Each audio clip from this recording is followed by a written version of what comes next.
కాంగ్రెస్ ఎమ్మెల్యేల dinner meeting hot గా సాగిందా? మాజీ మంత్రి పోచారం ఇంట్లో జరిగిన మీటింగ్ లో ఎమ్మెల్యేలు కొత్త డిమాండ్స్ తో సీఎం రేవంత్ ను పరేషాన్ చేశారా? మరి నేతల డిమాండ్స్ పై రేవంత్ ఏమన్నారు? ఆ ఎమ్మెల్యే డిమాండ్స్ ను సీఎం ఎందుకు లైట్ తీసుకున్నారు?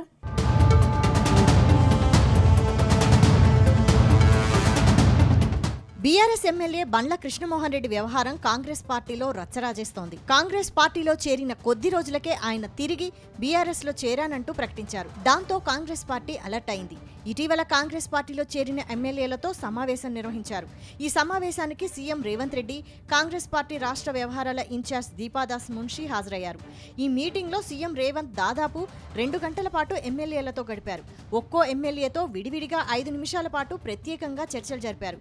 ఈ భేటీలో ముందు 9 మంది ఎమ్మెల్యేల డిమాండ్లు విన్నాక సీఎంకే షాక్ తగిలినంత పనైందట. ఇవేమి డిమాండ్రా నాయనా అనుకున్నారట. రాష్ట్రంలో కాంగ్రెస్ పార్టీ అధికారంలోకి రాగానే ఆపరేషన్ ఆకర్ష్ మొదలుపెట్టింది. ఈ ఆపరేషన్ ఆకర్ష్కు ఆకర్షితులైన బీఆర్ఎస్ ఎమ్మెల్యేలు 10 మంది అధికార పార్టీలో చేరిపోయారు. ఇందులో తిరిగి మరో ఎమ్మెల్యే సొంత గూటికి చేరుకున్నారు.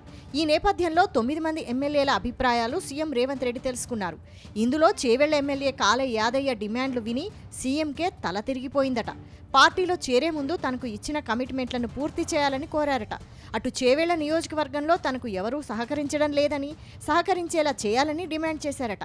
అంతేకాకుండా చేవెళ్ల నియోజకవర్గంలో సంపూర్ణ బాధ్యతలు తనకే అప్పగించాలని కోరారట. మరోవైపు రాజేంద్రనగర్ ఎమ్మెల్యే ప్రకాష్ గౌడ్ డిమాండ్లకు సీఎం షాక్ అయ్యారట. తనకున్న రియల్ ఎస్టేట్ సమస్యలు, బిజినెస్ కు సంబంధించిన సమస్యలను పరిష్కరించాలని డిమాండ్ చేసినట్టు తెలిసింది. అలాగే రాజేంద్రనగర్ నియోజకవర్గంలో పాత కాంగ్రెస్ వాళ్ళని ప్రోత్సహించవద్దని, నా వెంట వచ్చిన వాళ్లకి నామినేటెడ్ పోస్టులు ఇవ్వాలని డిమాండ్ చేసినట్టు సమాచారం. మరోవైపు షేర్లింగంపల్లి ఎమ్మెల్యే అరకెపూడి గాంధీ కూడా ఇదే తరహా డిమాండ్లు పెట్టినట్టు తెలిసింది. షేర్లింగంపల్లి నియోజకవర్గంలో జగదీష్ గౌడ్ని ప్రోత్సహించవద్దని సీఎం రేవంత్తో అన్నారట. తనకు ఉన్న రియల్ ఎస్టేట్ వ్యాపార విషయాలు పూర్తి చేయాలని కోరారట. అంతేకాకుండా పార్టీలో చేరికలకు ముందు తనకిచ్చిన కమిట్మెంట్లు పూర్తి చేయాలని కోరినట్టు తెలిసింది. ఇక జగిత్యాల ఎమ్మెల్యే డాక్టర్ సంజయ్ కుమార్ డిమాండ్లు విన్నాక సీఎంకు మతిపోయిందట. తన వియ్యంకుడికి సంబంధించిన మెడికల్ కాలేజ్, కలెక్టరేట్లకు సంబంధించిన 200 కోట్ల రూపాయల కాంట్రాక్టు బిల్లులను రిలీజ్ చేయాలని డిమాండ్ చేశారట. అలాగే జీవన్ రెడ్డిని పక్కన పెట్టి నియోజకవర్గ పార్టీ బాధ్యత నాకు ఇవ్వాలని కోరారట. నియోజకవర్గంలో తాను సూచించిన వారికే నామినేటెడ్ పదవులు ఇవ్వాలని షరతు పెట్టినట్టు తెలిసింది.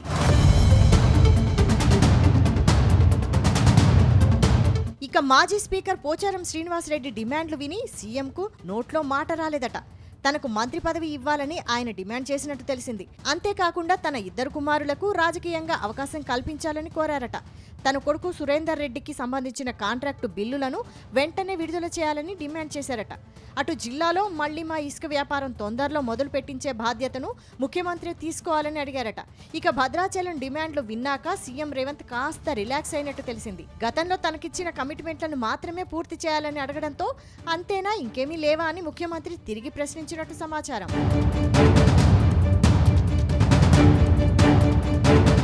అటు సంగారెడ్డి జిల్లా పటాన్చెరువు ఎమ్మెల్యే గూడెం మహిపాల్ రెడ్డి డిమాండ్లతో సీఎంకు షాక్ తగిలినంత పనైందట. తన మీద ఇటీవల మైనింగ్ డిపార్ట్మెంట్ వేసిన 200 కోట్ల రూపాయల పెనాల్టీని మాఫీ చేయాలని డిమాండ్ చేశారట.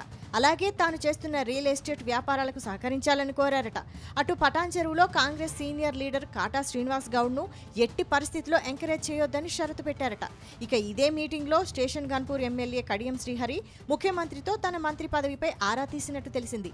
బీఆర్ఎస్ పార్టీ నుంచి చేరిక సమయంలో తనకు మంత్రి పదవి ఇస్తామని హామీ ఇచ్చారని, దాన్ని పూర్తి చేయాలని కోరినట్టు సమాచారం.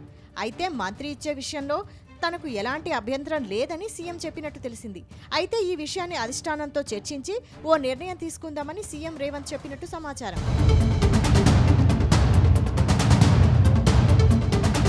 ఇక ఈ మీటింగ్ అంతా హాట్గా సాగితే దానం నాగేందర్ వంతు వచ్చేసరికి చల్లబడినట్టు తెలిసింది.